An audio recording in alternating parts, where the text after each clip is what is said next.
মানুষ একমাত্র আল্লাহর ইবাদত করবে, কারণ মানুষকে আল্লাহ নিজে সৃষ্টি করেছেন এবং রুবুবিয়তের যত কোয়ালিটি দরকার সকল কোয়ালিটি একমাত্র আমার রবেরই বিদ্যমান রয়েছে। এজন্য আল্লাহ তাআলা এই সূরার 23 নম্বর আয়াতে এভাবে বললেন, ওয়াকাদা রাব্বুকা আল্লা তা'বুদু ইল্লা ইয়া, আর তোমাদের রবের পক্ষ থেকে ফয়সালা হয়েছে তোমরা একমাত্র তার ইবাদত করবে, তিনি ছাড়া আর কারো ইবাদত করবে না। কোরআনের একটা মজা হলো, কোরআনের এক আয়াতের তাফসীর অন্য আয়াতে খুঁজে পাওয়া যায়। কি করে আল্লাহর ইবাদত করতে হয়? আল্লাহর ইবাদত করতে হয় একত্ববাদের সঙ্গে, যেখানে কোনো শিরকের সংমিশ্রণ থাকা যাবে না। এজন্য রব্বুল আলামিন কোরআনে কারীমের 4 নম্বর সূরা সূরাতুন নিসায়ের 36 নম্বর আয়াতে বললেন, ওয়া'বুদুল্লাহা ওয়া লা তুশরিকু বিহি শাইআ,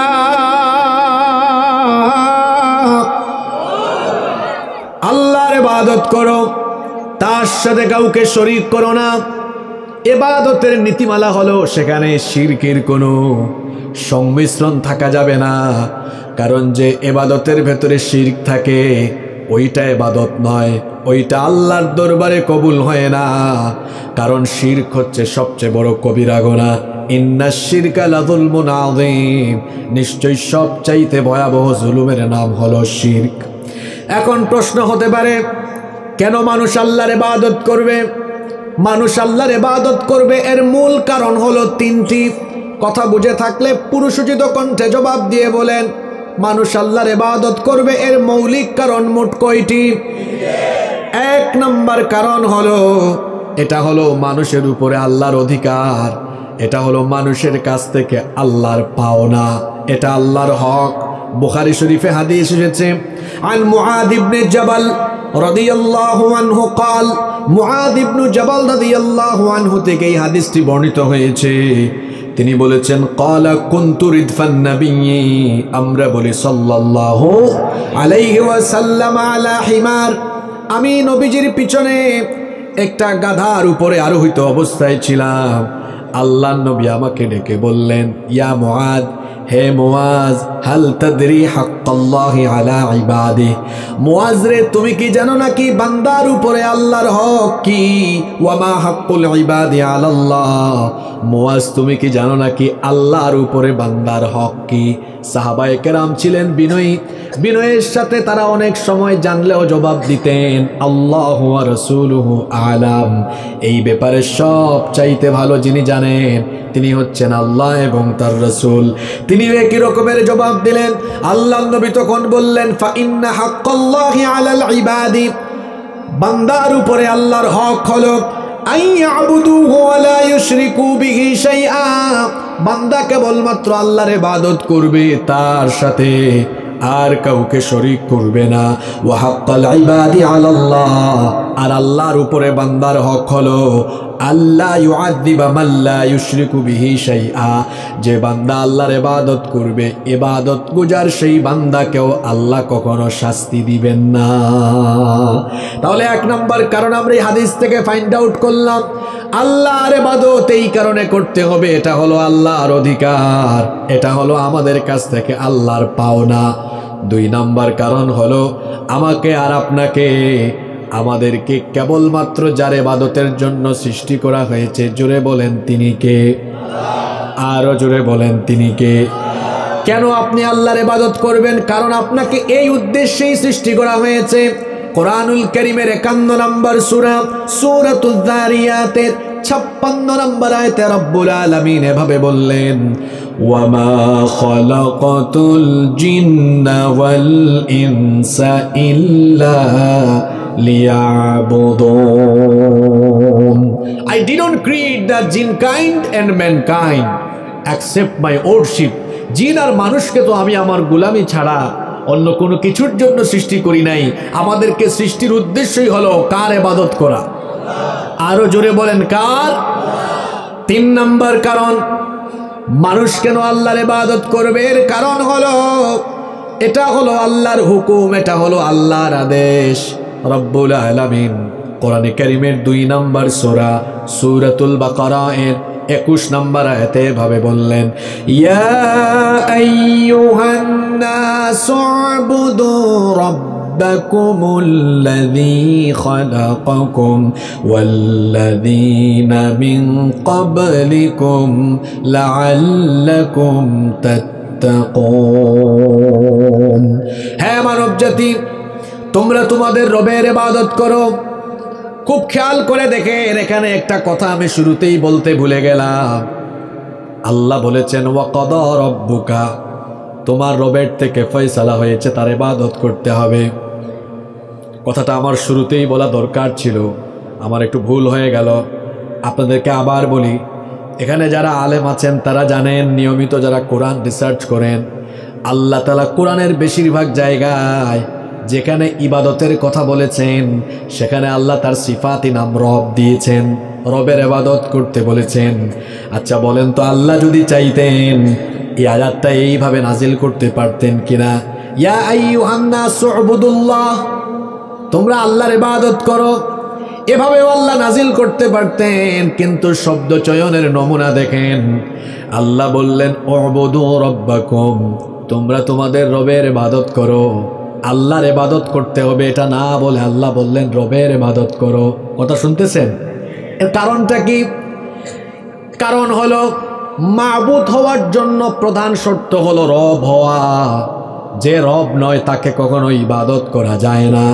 পৃথিবীতে এমন অসংখ্য মানুষ আছে যারা নিজের হাতে বিভিন্ন উপাস্য বানায়, যারা নিজের হাতে বিভিন্ন কিছু বানিয়ে তার ইবাদত করে।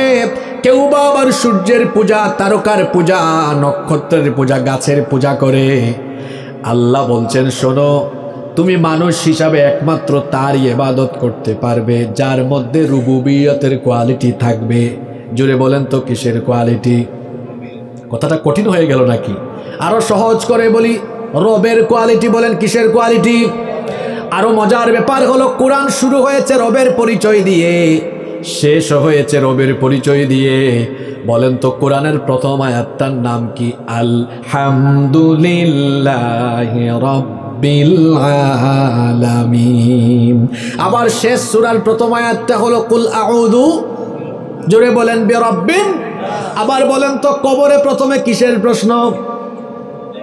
এইটাও বলতে পারলেন না। কবরে প্রথমে কিসের প্রশ্ন? মার রাব্বুকা, সেখানেও রবের প্রশ্ন। কি আশ্চর্য কথা, কোরআন শুরু হয়েছে রব দিয়ে, শেষ হয়েছে রব দিয়ে। আবার কবরেও প্রথম প্রশ্ন হলো রব দিয়ে। আর কোরআনের সকল জায়গায় বললেন আল্লাহ রবের ইবাদত করো। তার কারণ হলো তুমি মানুষ হিসেবে রব ছাড়া আর কারো ইবাদত করতে পারবে না। এখন প্রশ্ন হলো রব কাকে বলে? রবের পরিচয়টা কি?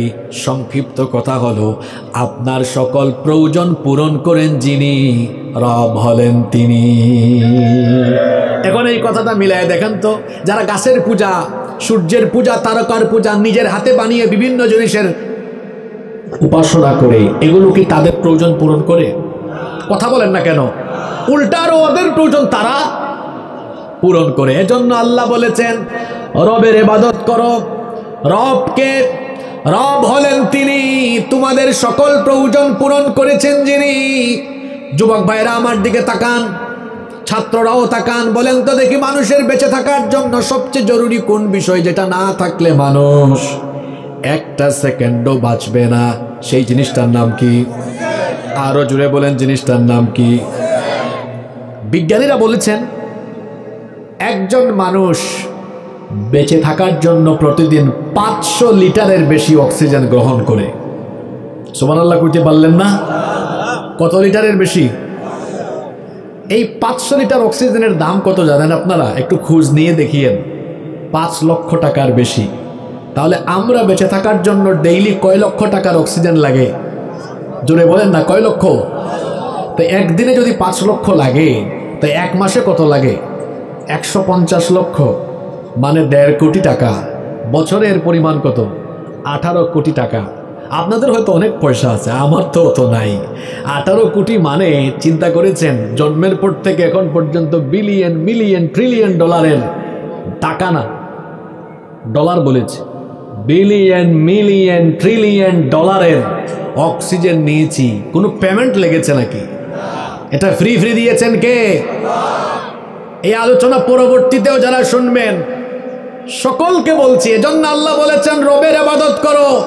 ওই রব ছাড়া এই অক্সিজেনের নিয়ামত কেউ দেয় না। এজন্য রবের ইবাদত করতে হবে, রবকে সব নিয়ামত দিয়ে বাঁচিয়ে রাখেন যিনি, রব হলেন।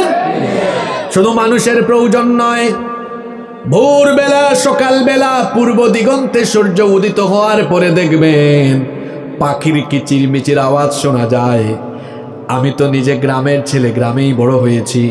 এখন না হয় গত 15-16 বছর ধরে শহরে থাকি, কিন্তু গ্রাম আমার ভালো লাগে।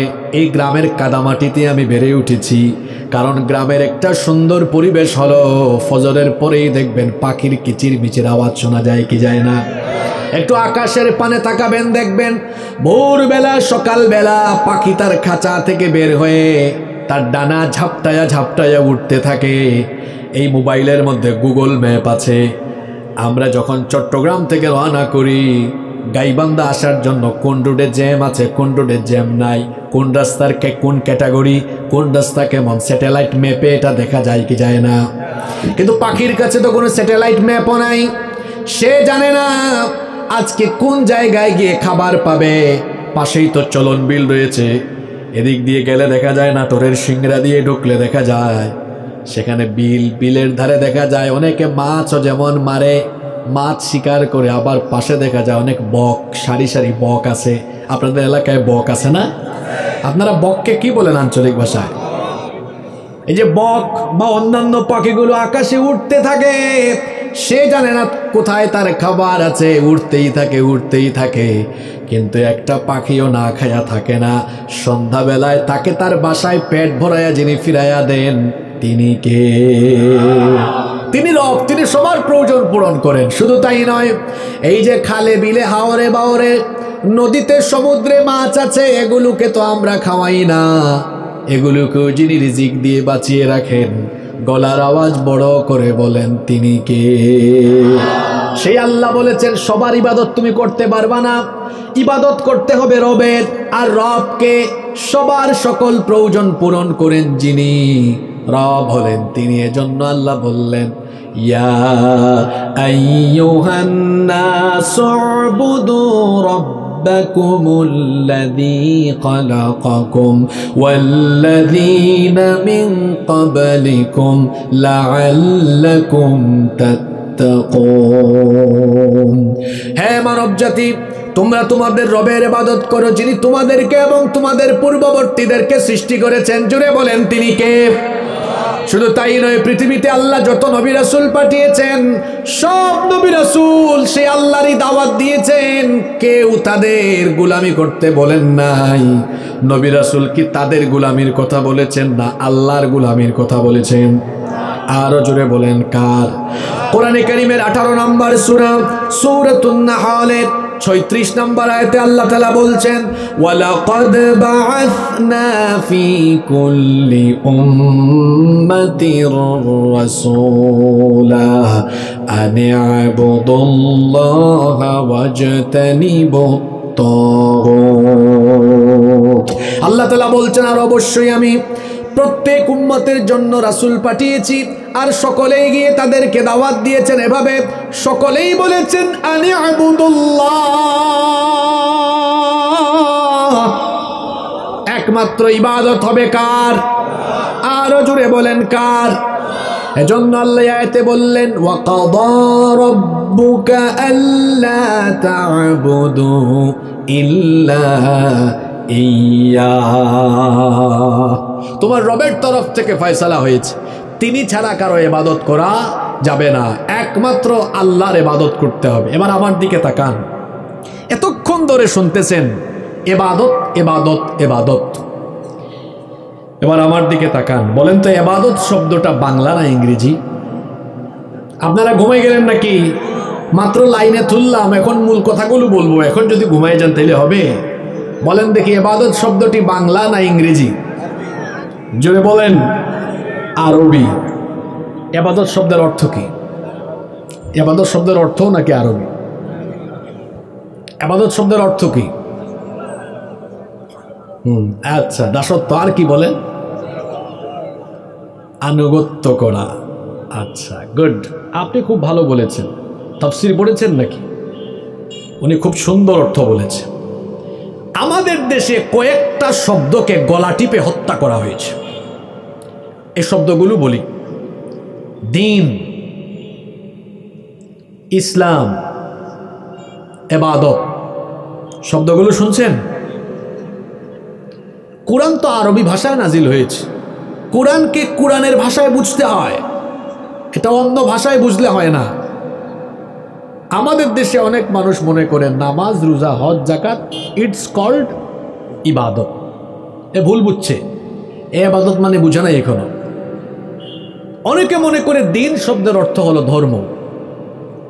আপনি আরবি একটা অভিধান খুলে আমাকে দেখান তো, দ্বীন শব্দের অর্থ ধর্ম। দ্বীন শব্দের অর্থ যদি ধর্ম হয় তাহলে বলেন আলহামদুলিল্লাহি রাব্বিল আলামিন আর রহমানির রহিম মালিকি। বলেন তো মালিকি ইয়াউমিদ্দিন, ধর্মের মালিক আল্লাহ, অনুবাদ কিরকম নাকি? তো অনুবাদটা কি বলেন না? হয়তো আপনারা আমাকে সহযোগিতা করছেন। বলেন, বলেন। এই তো এই ভাইয়ের সাহস আছে, কথা বলে। বিচার দিবসের মালিক কে?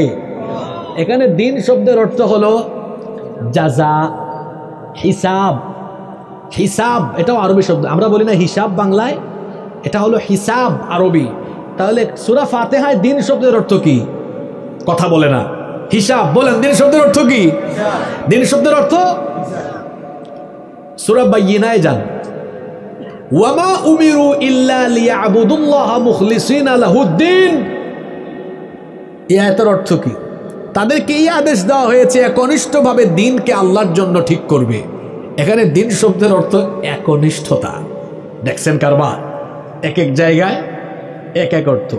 সূরা আলে ইমরানে আছে ইন্নাদ-দীনা ইনদাল্লাহিল, নিশ্চয়ই আল্লাহর কাছে একমাত্র দ্বীন হলো ইসলাম। তাফসীরে তাবারি, কুরতুবীতে এর ব্যাখ্যা এসেছে, এখানে দ্বীন শব্দের অর্থ হলো মুকাম্মাল নিজামে হায়াত, পরিপূর্ণ জীবন বিধান। আবার সূরা মাঈদায় আছে আল ইয়াউমা আকমালতু লাকুম দীনাকুম। ওখানে কি?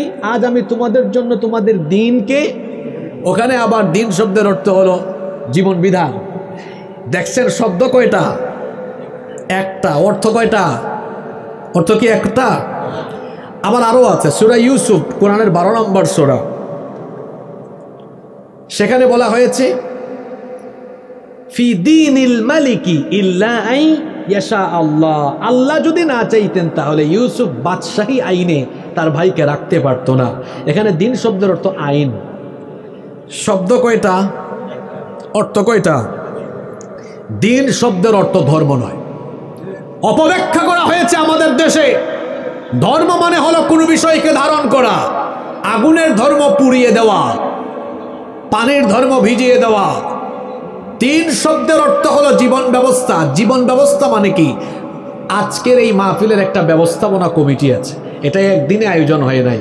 এই মাহফিলের পিছনে কমপক্ষে 70-80 দিনের খাটুনি আছে। এরা এটার ব্যবস্থা করেছে, এই জন্য তাদের নাম ব্যবস্থাপনা কমিটি। তো ব্যবস্থা মানে বুঝলাম কোনো জিনিস অ্যারেঞ্জ করা।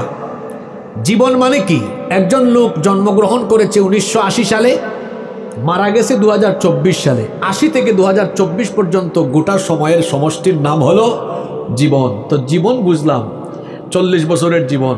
আর ব্যবস্থা মানে কি? এই 40-50 বছরের, অর্থাৎ যত বছরের জীবন আছে, এই জীবন পরিচালনার জন্য সকল সেক্টরের যত ব্যবস্থাপনা দরকার, সকল ব্যবস্থাপনার নীতিমালা যে দিনে দেওয়া হয়েছে, সেই দিনের নাম কি? কথা বলতে পারে না। সেই দিনের নাম কি? আরেকটা শব্দের অপব্যাখ্যা করা হয়েছে, ইসলাম। ইসলাম শব্দের অর্থ কি? শান্তি কে শিখেছে আপনারে?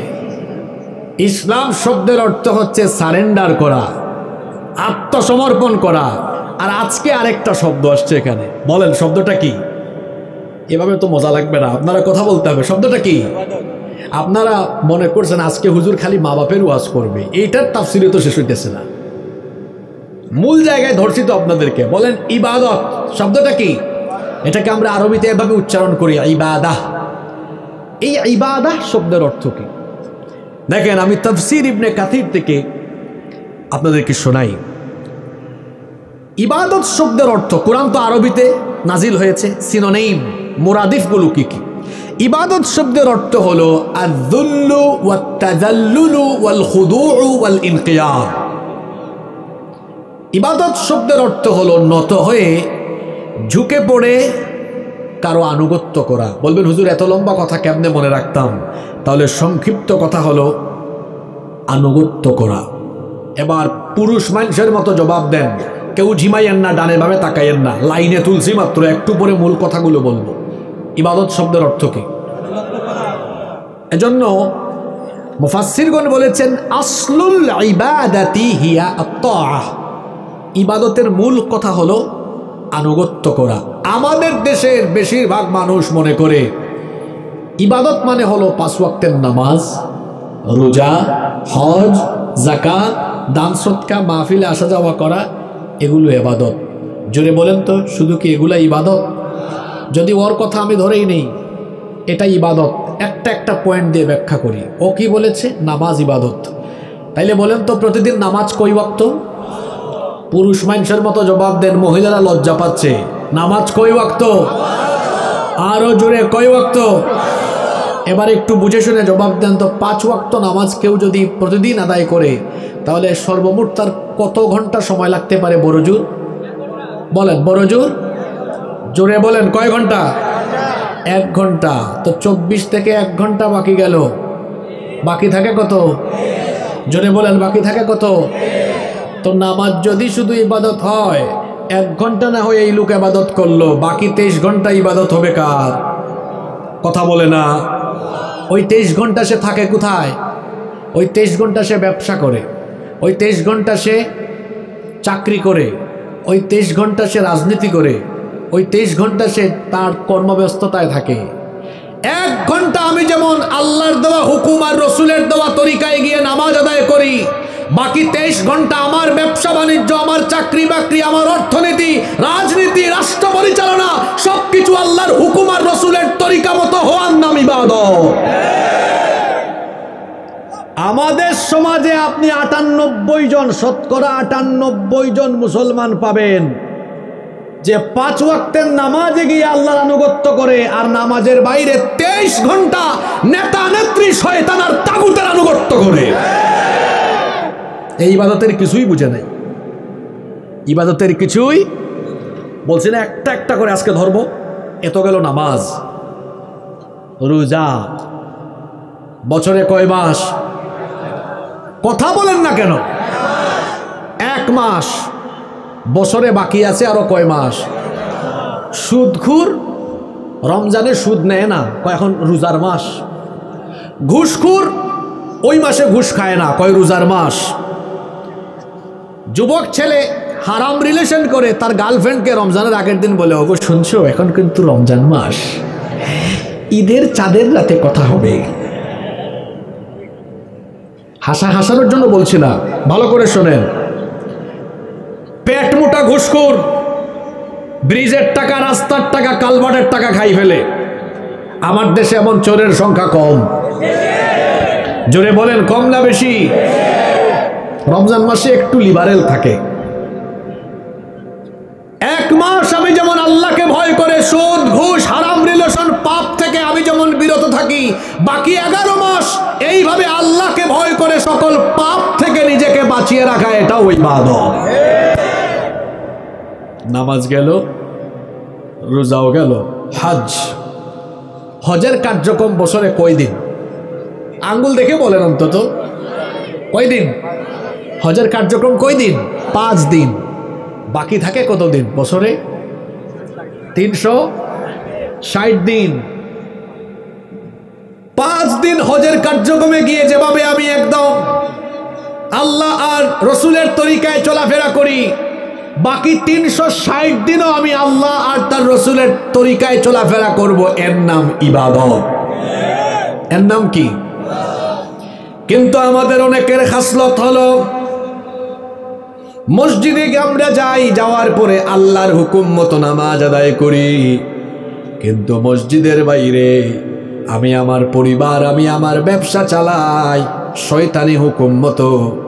আমি রমজান মাসে আল্লাহর হুকুম মতো রোজা রাখি, কিন্তু আমার আদালত চালাই আমি আল্লাহর হুকুম মতো নয়, আল্লাহর আইন মতো আমি নামাজ আদায় করি, আল্লাহর আইন মতো রোজা রাখি, কিন্তু আদালত চালাই আল্লাহর আইন বাদ দিয়ে। আছে না নাই? আল্লাহর আইন মতো নামাজ, রোজা, হজ, যাকাত সবই করি, কিন্তু রাষ্ট্র পরিচালনায়, সমাজ পরিচালনায় আল্লাহর আইনকে আমি বাদ দিলাম। এখন বলেন তো এটার নাম কি আনুগত্য হলো নাকি? আনুগত্য মানে কি? আনুগত্য মানে হলো সামিআনা, শুনলাম, ও আতানা, আর মেনে নিলাম। কিন্তু আমার বেলায় ঘটনা তো ঘটে গেল উল্টা, শুনলাম আর ও আসাইনা, অমান্য করলাম। কিভাবে অমান্য করলাম শুনেন। আপনারা ঘুমাই যাচ্ছেন নাকি? মূল ওয়াজ শুরু হয়ে গেছে এখন। কিভাবে অমান্য করলাম? আল্লাহ এই কিতাব দিয়ে বলেছেন, নবী এটা কেন আপনার কাছে নাজিল করেছি শোনেন, লিতাহকুমা বাইনান নাস, যাতে এই কোরআন দিয়ে মানুষের মাঝে আপনি বিচার ফয়সালা করেন। এরপরে অন্য আয়াতে আল্লাহ বললেন এটা দেওয়ার পরেও যারা ওয়ামাল্লাম ইয়াহকুম বিমা আনজালাল্লাহ ফাউলাইকা হুমুল কাফিরুন ফাউলাইকা হুমুল ফাসিকুন ফাউলাইকা হুমুয যালিমুন। ও নবী আপনার কাছে কিতাব নাজিল করেছিলাম লিতাহকুমা বাইনান নাস, যেন এই কিতাব দিয়ে মানুষের মধ্যে আপনি বিচার ফয়সালা করেন। এটা দেওয়ার পরেও যারা এই কিতাব দিয়ে বিচার করে না, ফয়সালা করে না, আল্লাহ বলেছেন এরা হলো কাফের, এরা হলো জালেম, এরা হলো ফাসিক। কথাগুলো আমার না আল্লাহর। আস্তে বলবেন না, জোরে বলেন, কথাগুলো কার? এখন বলেন তো আমাদের দেশে আজকে জুমার দিন গেল, জুমার দিনে সারা দেশের মসজিদগুলোতে নামাজ আমরা আদায় করলাম কার হুকুমে? আরো জোরে বলেন, কার হুকুমে? নামাজের বাইরে আমার দেশের আদালতগুলো চলে আল্লাহর হুকুমে না মানুষের হুকুমে? আরো জোরে বলেন, কার হুকুমে? আর আল্লাহ কোরআনে বলেছেন বিচার ফয়সালা হবে কার হুকুমে? আর আমরা করি কার হুকুমে? জোরে বলেন না কেন? তাহলে এর নাম কি ইবাদত? জোরে বলেন, এর নাম কি ইবাদত? যারা নামাজে যায়, রমজানের রোজা রাখে, হজ করে, যাকাত আদায় করে, কিন্তু তার জীবন ব্যবস্থাপনার অন্যান্য সকল সেক্টরে আল্লাহর দ্বীন মানে না, আল্লাহর হুকুম মানে না, সে আদৌ পর্যন্ত আল্লাহর আনুগত্যশীল কোনো মুমিন হতে পারে না। আমি নামাজে গিয়ে মাথা নত করে যাকে সাজদা দেই, নামাজের বাহিরেও প্রতিটা জায়গায় জায়গায় আমার রবের বিধান মেনে আমি আনুগত্যের নজরানা পেশ করব, এটার নাম হলো ইবাদত। জীবনের সব জায়গায় আমার আনুগত্য থাকবে। এই আয়াতটা সবাই জানেন, আমি এটা জানি, কিন্তু কোনোদিন এইভাবে বুঝছেন কিনা জানি না। আজকে এভাবে বুঝানোর পরে আয়াতটা পড়তেছি, আমি জানি এটা পারেন, আমার সাথে পড়েন। এজন্য আল্লাহ নবীর মাধ্যমে শিখাইয়া দিলেন, ও নবী এদেরকে এটা পড়ান। কুল ইন্না সালাতি ওয়া নুসুকি ওয়া মাহইয়ায়া ওয়া মামাতি লিল্লাহি রাব্বিল আলামিন। ও নবী আপনি বলুন, দেখেন শুরু হয়েছে সালাতি, আমার সালাত, আমার নামাজ, ওয়া নুসুকি, আমার কুরবানি। এই দুইটাই হলো আনুষ্ঠানিক ইবাদত। আনুষ্ঠানিক কেন বললাম? 5 বার নামাজের জন্য আজান দেওয়া হয়, নামাজে যাই। বছরে 3 দিন হলো কুরবানির দিন। আল্লাহ প্রথমে বললেন নামাজের কথা, এরপরে বললেন কুরবানির কথা, এরপরে আল্লাহ বললেন নবী এদেরকে দিয়ে বলেন তারা যেন বলে আমার জীবন আমার মরণ। এখানে নামাজ আর কুরবানির সাথে জীবন মরণের কথা কেন আসলো? এর ব্যাখ্যা হলো নামাজ আর কুরবানি যে আল্লাহর জন্য করব, ঠিক তেমনিভাবে আমার জীবন থেকে শুরু করে মরণ পর্যন্ত সকল জায়গায় একমাত্র যার হুকুম মানব, আনুগত্য করব, তিনি কে? তফসিরটা বুঝছেন না ঘুমাই গেছেন? এটা তো সবসময় পড়েন, কিন্তু এমনি করে বুঝছেন। প্রথমে নামাজ, পরে কুরবানি, এরপরে বলে জীবন, তারপরে মরণ। এর মানেটা কি? আল্লাহ বুঝাতে চেয়েছেন তুমি যে নামাজ আর কুরবানি করো যে আল্লাহর জন্য, ঠিক তেমনি তোমার জীবন মরণের সব কিছু হবে কার জন্য? অর্থাৎ জীবনের সকল আনুগত্যটা করতে হবে একমাত্র কার? জোরে বলেন, কার? এখন প্রশ্ন আসবে, আমি আনুগত্য মোতাবেক চলবো কেমনে? আনুগত্যের দিক নির্দেশনা পাবো কোথায়? উত্তর হলো আনুগত্যের দিক নির্দেশনা একটা কিতাবের ভেতরে আছে, জুড়ে বলেন সেই কিতাবের নাম কি? আল্লাহ তাআলা বলছেন ওয়ানাজ্জালনা আলাইকাল কিতাবা তিবয়ানাল লিকুল্লি শাইইন ওয়া হুদান ওয়া রাহমাতান ওয়া বুশরা লিল মুসলিমিন। আমি আপনার কাছে যে কিতাব নাজিল করেছি এখানে সব কিছু বলে দিয়েছি। মা ফাররাতনা ফিল কিতাবি মিন শাইইন সুম্মা ইলা রাব্বিহিম ইউহশারুন। কোনো কিছু এই কিতাবের ভেতরে বাদ দেই নাই। এই জন্য এই কিতাব মানলে পুরাটাই মানতে হবে, ইসলাম মানলে পুরাটাই মানতে হবে। এজন্য আল্লাহ বলেছেন ইসলামের ভেতরে ঢুকলে পুরাটাই ঢুকে যাও। ইয়া আইয়ুহাল্লাযীনা আমানু দুখুলু ফিস সিলমি কাফা ওয়া লা তাত্তাবিউ খুতুওয়াতিশ শাইতান। হে ঈমানদারেরা, ইসলামে পরিপূর্ণ ঢুকো। ঘুমাই গেছেন নাকি? কিভাবে ঢুকো? আপনার এই গাইবান্ধায় আপনি অনেককে পাবেন ইসলামে কিছু ঢুকছে, 10% ঢুকছে, 90% ইসলামের বাইরে, কেউ 20%, 80% বাইরে, কেউ 30%, 70% বাইরে। বলবেন হুজুর আমি এদেরকে চিনব কেমনে? অনেকে আছে দেখবেন আজান হলে নামাজে যায়, নামাজ থেকে বের হয়ে সুদ খায়, ঘুষ খায়, বেপরদায় চলে। হে কি ইসলামে পুরা ঢুকছে? অনেকে আছে নামাজও পড়ে, রোজাও রাখে, যাকাতও দেয়, হজও করে, কিন্তু দেখা যায় আল্লাহ আর রসুলের জন্য স্লোগান না দিয়ে বেঈমানদের জন্য স্লোগান দেয়। আছে না নাই? হে কি ইসলামে পুরা ঢুকছে?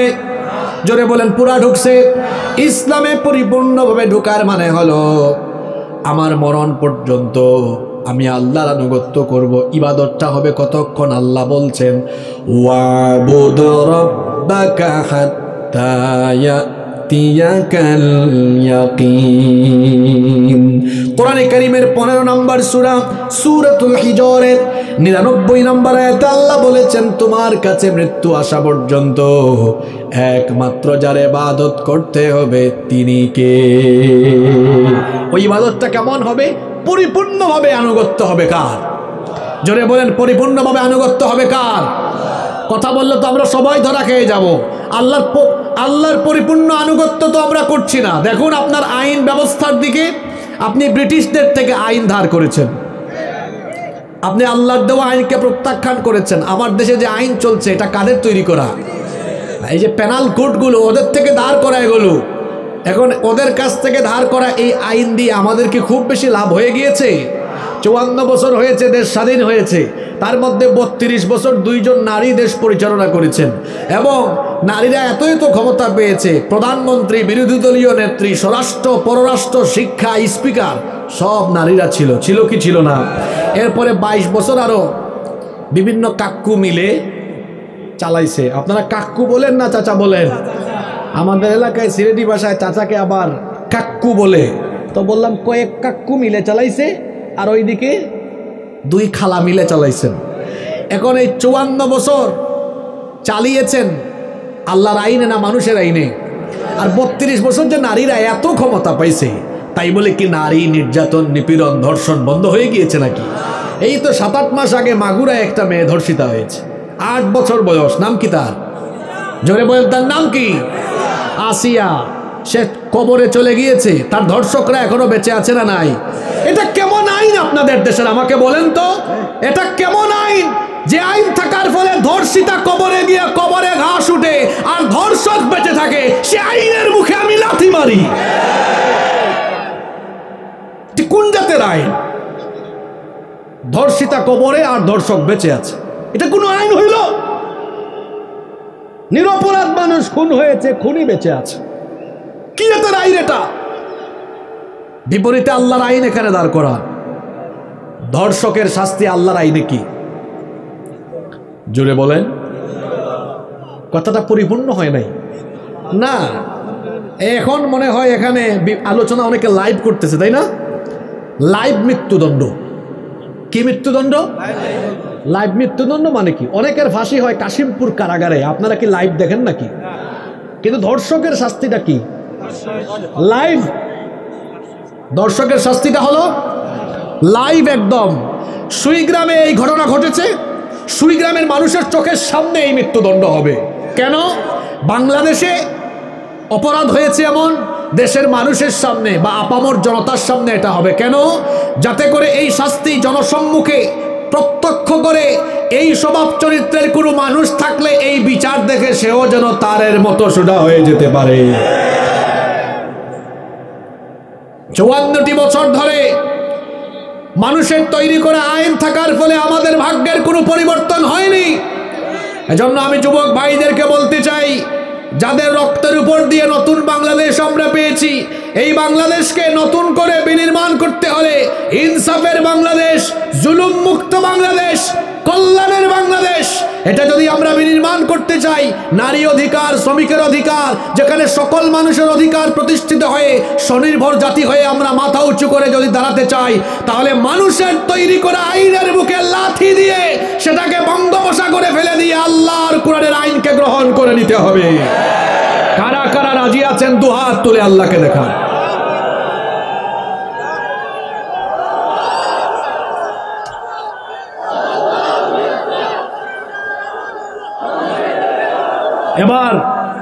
এবার আমাকে যুবকরা একটু ওয়াদা দেন তো, যেই যুবকরা আগামীর বাংলাদেশ বিনির্মাণ করবে সেই যুবকরা কি বিপথে হাঁটবে না কোরআনের পথে হাঁটবে?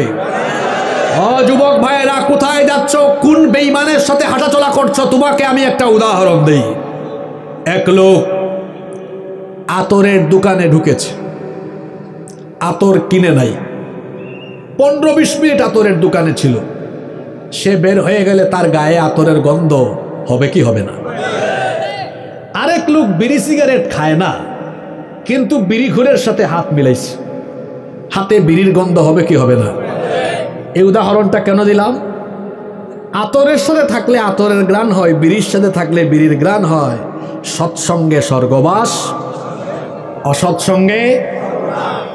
যুবক ভাইয়েরা, যারা নিজেদের ক্ষমতার স্বার্থে আপনাদেরকে চামচার মতো ব্যবহার করে, আপনাদের ঘাম শ্রম রক্তকে তারা ব্যবহার করে তারা নিজেরা সমৃদ্ধ হয়, যারা আপনাদের হাতে বই খাতা কলম কুরআন হাদিস না দিয়ে আপনাদের হাতে লাঠি সুটা ককটেল, আপনাদের হাতে অস্ত্র শস্ত্র তুলে দেয়, এরা কখনো আপনাদের কল্যাণকামী হতে পারে না। এরা আপনাদের দুশমন, মানবতারও দুশমন।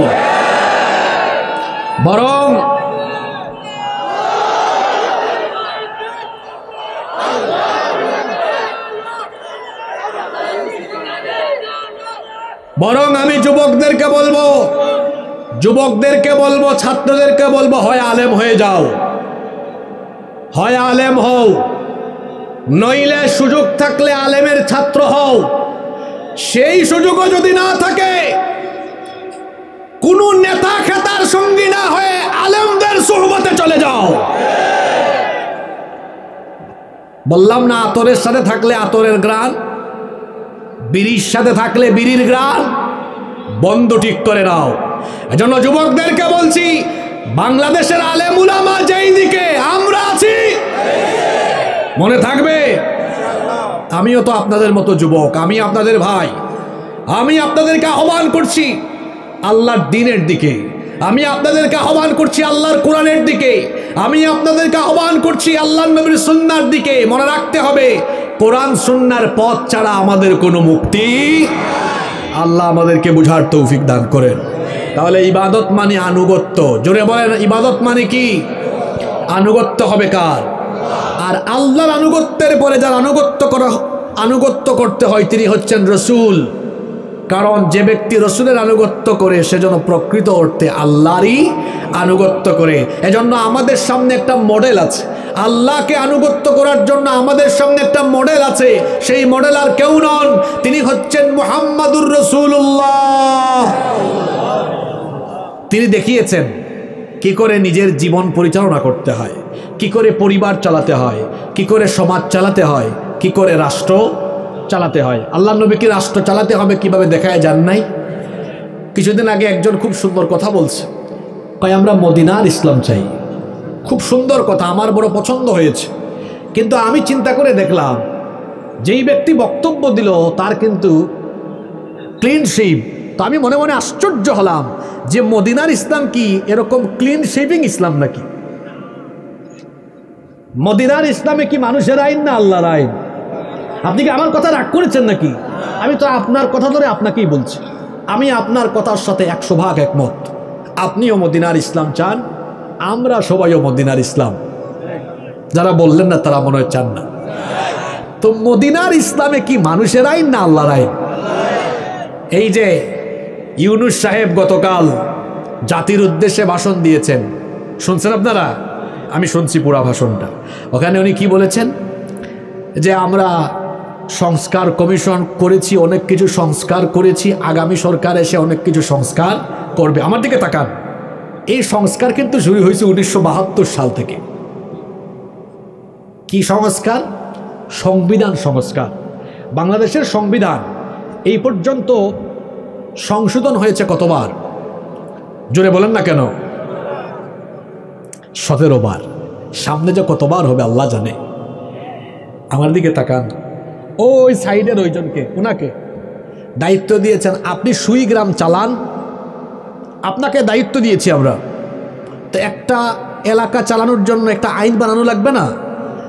এই যে বিভিন্ন সমাজ কল্যাণ পরিষদ সংগঠনের গঠনতন্ত্র থাকে না, এটা গঠনতন্ত্র বানান। তো উনিও একটা কি বানাইলেন? এলাকা চালানোর তন্ত্র।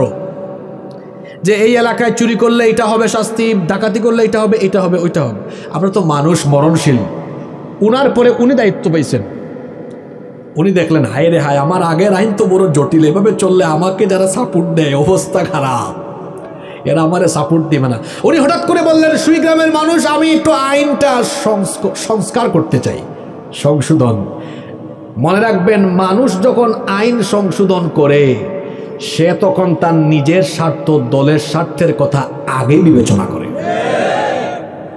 উনার পরে উনি, উনার পরে উনি, উনি উনি চলতেই যদি থাকে, আমি বলে দিলাম, চ্যালেঞ্জ করে বলছি, আপনি খোঁজ নিয়ে দেখেন, 71-এর পরে আজ পর্যন্ত যতগুলো সরকার হয়েছে সবাই সংবিধানে হাত দিয়েছে, বরং এট এ টাইম 2-3 বার হাত দিয়েছে।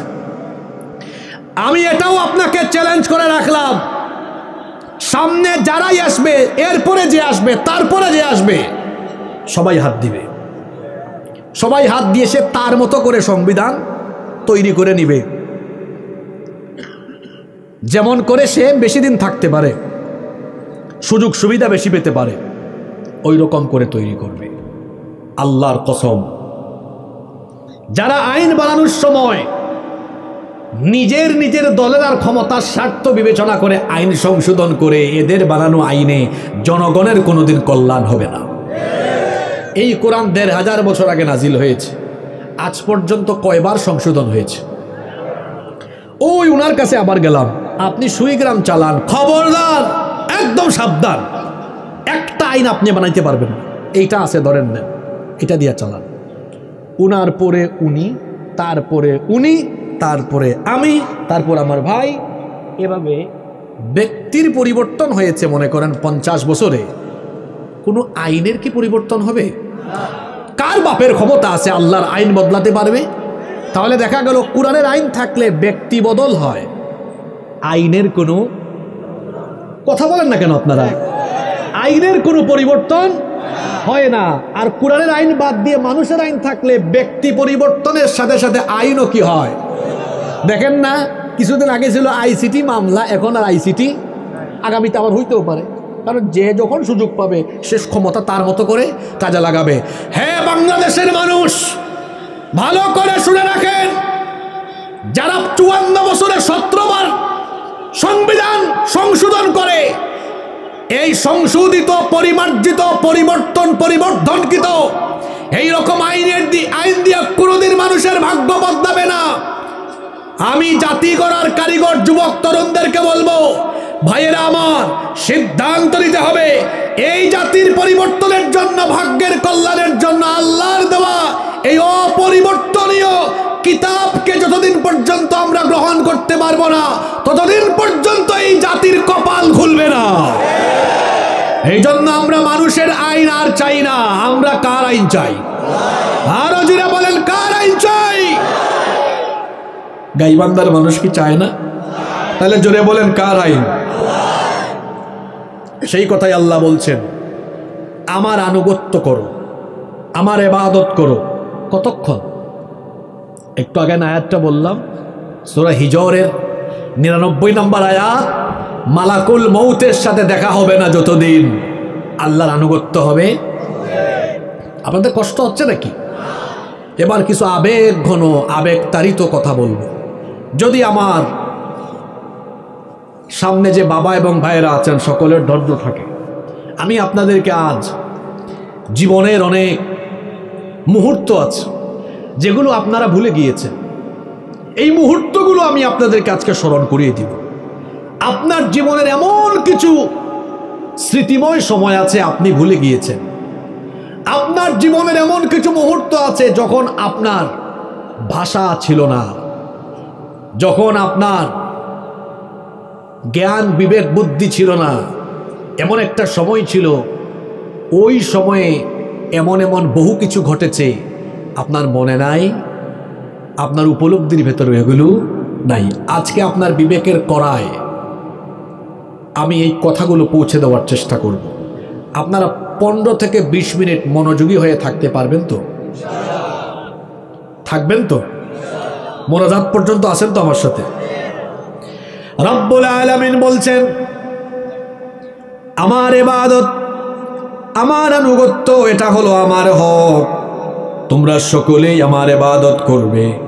আর বান্দা শোনো, আমার ইবাদতের পরে, আমার আনুগত্যের পরে তোমার উপর দায়িত্ব হলো, তোমার কর্তব্য হলো ওয়াবিল ওয়ালিদাইনি ইহসানা।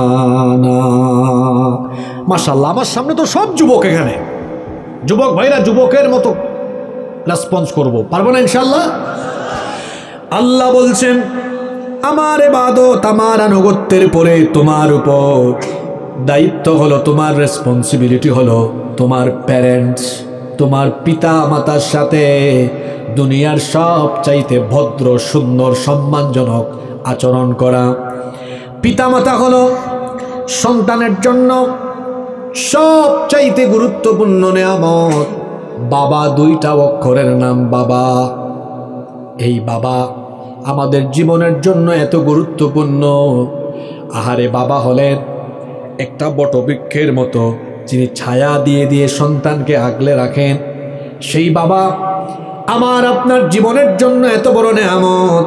আল্লাহর নবী বলেছেন, রিদার রব্বি ফি রিদাল ওয়ালিদ, তোমার বাপের সন্তুষ্টিতে আল্লাহ সন্তুষ্ট। ওয়াসাখাতুর রব্বি ফি সাখাতিল ওয়ালিদ, তোমার বাপ যদি অসন্তুষ্ট হন তাহলে আল্লাহ তোমার উপরে অসন্তুষ্ট হয়ে যাবেন। আল্লাহর নবীকে একবার প্রশ্ন করা হলো, ইবনে মাজা শরীফে হাদিস এসেছে, মা হাক্কুল ওয়ালিদাইনি আলা ওয়ালাদিহিমা, পিতামাতার উপরে সন্তানের কি হক আছে? আল্লাহর নবী বললেন, হুমা জান্নাতুকা আও হুমা নারুকা, পিতামাতা তোমার জান্নাত অথবা তারা তোমার জন্য জাহান্নাম। তার মানে হলো, পিতামাতার খেদমত করলে যিনি জান্নাত দিয়ে দিবেন তিনি কে? আস্তে বলবেন না, জোরে বলেন, তিনি কে? ও আমার ভাইয়েরা, আমার নিজের বাবা নাই, আমি বাবা হারিয়েছি। আজ থেকে 13 বছর আগে বাবা হারানোর ব্যথা বেদনা আমি বুঝি। মন চাইলেও বাসায় গিয়ে বাবা ডাকতে পারি না। মাঝে মাঝে মাহফিলে বয়স্ক মানুষ যখন দেখি, এটা আমার অভ্যাস, শুধু মাহফিল নয়, দাড়ি পাকা চুল পাকা মানুষদেরকে দেখলে আমি আমার হৃদয়ের ভেতর থেকে বাবা বলে ডাকি। যখনই তাদেরকে বাবা বলে ডাকি, আমার নিজের বাবার চেহারাটা তাদের চেহারার সামনে যেন ভেসে উঠে, ফুটে উঠে। কারণ বাবা এত বড় নেয়ামত আমাদের জীবনের জন্য। আমাদেরকে জন্ম দেওয়ার পর থেকে এত এত কষ্ট তিনি করেছেন, তিনি যেন এক মুজাহিদের মতো কষ্ট করেছেন। ভুলে গিয়েছেন আপনি সেই সময়গুলোর কথা, হয়তো আজ আপনার মনেও নাই। আপনি যখন খুব ছোট্ট ছিলেন, আপনার জন্য বাজার থেকে কত কিছু কিনে নিয়ে আসতো। আপনার বয়স যখন 4 বছর, 5 বছর, 6 বয়স, 4, 5, 6 বছর বয়সে বাচ্চারা অনেক বায়না ধরে। ঈদের সময় আসলে বলে, আব্বু আমাকে কিন্তু এবার ঈদের সময় নতুন জামা কিনে দিতেই হবে। কিন্তু বাবার কাছে তো পয়সা নাই।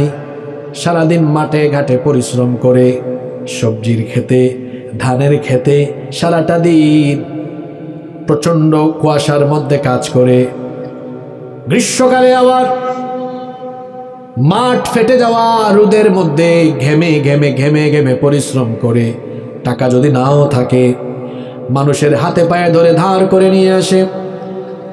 দেখা যায় ঈদের দিনে এই চিত্রগুলো, ঈদ আসলে আপনারা দেখবেন অনেকে ঈদের নামাজে সন্তানকে নতুন কাপড় পরিধান করে নিয়ে আসে, কিন্তু তিনি নিজে ছেঁড়া লুঙ্গি বা পুরাতন কাপড় পরিধান করে আসে। বলেন তো এমন চিত্র সমাজের মধ্যে আছে না নাই? কেমন বাবা আমাদের, কেমন বাবা আমাদের ধার করে সন্তানের জন্য ঈদে নতুন কাপড় কিনে দিয়েছেন। সন্তান যেন হাসে, তার মুখে যেন কোনো ধরনের কান্নার ছাপ বা মন খারাপের অবস্থা না থাকে। বাবা নিজে ছেঁড়া কাপড়, পুরাতন কাপড় পরে ঈদ উদযাপন করলো, আর সন্তানকে নতুন কাপড় পরায় দিল। আপনার সেই বাবার কথা আমি বলছি। ছোটবেলা তিনি আপনাকে নিয়ে যখন খাবার খেতে বসেছে, আগে আপনার মুখের মধ্যে খাবারের লোকমা তুলে দিয়েছে। অল্প একটু জ্বর হলে এই বাবা আপনাকে নিয়ে নিয়ে বগুড়ায় গিয়েছে, ঢাকায় গিয়েছে, চিকিৎসার ব্যবস্থা করিয়েছে। সারাটা জীবন যেই বাবা এত কষ্ট করলো, এত পরিশ্রম করলো, পরিশ্রম করে করে আপনাকে পড়াশোনা করিয়েছে। আপনি বগুড়ায় থাকেন, ঢাকায় পড়াশোনা করেন। আপনার বাবা বাড়িতে এসে বলে, শোনো আমার ছেলেটা পড়ালেখা করছে, বাড়িতে আমরা একটু কম খাবো। এই বিষয়গুলো আপনি জানেন না। বাপ মা আপনার থেকে গোপন রেখেছেন। 3 বেলার মধ্যে 2 বেলা খাবার খেয়েছে। কখনো কখনো বাজার না থাকলে আলু ভর্তা দিয়ে ভাত খেয়ে ফেলেছে। টাকাগুলো জমায় জমায় মেসের খরচ দিয়েছে, পড়ালেখার খরচ দিয়েছে। সেই বাবা মা না খেতে খেতে, সঠিক সময় না খেতে খেতে গ্যাস্ট্রিকের বেদনা হয়েছে। কোনোদিন বলে নাই এমন ত্যাগ তিতিক্ষার মাধ্যমে আপনার পড়ালেখা করিয়েছে, আপনাকে বড় মানুষ বানিয়েছে। আশ্চর্য কথা, এই বাবা যখন বুড়া হয়ে গেল, বৃদ্ধ হয়ে গেল, এবার সেই বাবাকে এই সন্তান চিকিৎসা করায় না। আহারে নাফরমান সন্তান, তার ছোটবেলায় অল্প একটু রোগ হলেই তার বাপ তারে চিকিৎসা করিয়েছে। তার বাপকে খাওয়ায় না। বিয়ে শাদী করার পরে তার বাপ মায়ের কোনো খোঁজ খবর নাই। এমনকি অনেকে শহরের বাসিন্দা, নিয়মিত গ্রামেও আসে না, বাপের কোনো খবরও নেয় না, চিকিৎসা করায় না। বৃদ্ধ বাবা মাকে ফেলে রেখেছে। আর মা তো হলেন এমন, বাপের চাইতে মা হলেন আরো বেশি গুরুত্বপূর্ণ। একজন সাহাবী নবীজিকে প্রশ্ন করেছিলেন, ওগো আল্লাহর নবী, মানুষের মধ্য থেকে কাদের সাথে আমি সবচেয়ে ভালো আচরণ করব, সবচেয়ে ভালো আচরণ করব, কার সাথে সবচেয়ে সুন্দরভাবে ভালো আচরণ করব? আল্লাহর নবী বললেন, উম্মুক, তোমার মা। সাহাবী দ্বিতীয়বার বললেন, সুম্মা মান, অতঃপর কে? আল্লাহর নবী দ্বিতীয়বার বললেন, উম্মুক, তোমার মা। সাহাবী তৃতীয়বার প্রশ্ন করলেন, সুম্মা মান, অতঃপর কে? আল্লাহর নবী বললেন, উম্মুক, তোমার মা। সাহাবী চতুর্থবার প্রশ্ন করলেন, অতঃপর কে? আল্লাহর নবী বললেন, আবুকা, তোমার পিতা। হাদিসটা বুঝে থাকলে বলেন তো, আল্লাহর নবী মায়ের কথা বলেছেন মোট কয়বার? কেন 3 বার বলেছেন? কারণ মা এমন 3টা কাজ করেন যা পৃথিবীর কোনো বাবারা করে না, এবং এই 3টা কাজ বড় কষ্টের কাজ। 1 নাম্বার হলো গর্ভধারণের কাজ, এইটা মা করেন নাকি বাবা করে? 2 নাম্বার হলো ডেলিভারির প্রসব বেদনা, প্রসবের কাজ, এইটাও মা করেন। 3 নাম্বার দুধ পান করানো, এটাও কে করেন? আপনারা বাজার থেকে সর্বোচ্চ ডানো দুধ আর সেরেলাক আনতে পারেন, কিন্তু মা বাচ্চাকে জন্ম দেওয়ার পরে বুকের দুধ পান করার, এই 3টা কাজ হলো মায়ের। এই 3টা কাজ পৃথিবীর কোনো বাবা করে না। এই জন্য আল্লাহ তাআলা বাপের চাইতে মায়ের হক 3 গুণ বেশি বাড়িয়ে দিয়েছেন।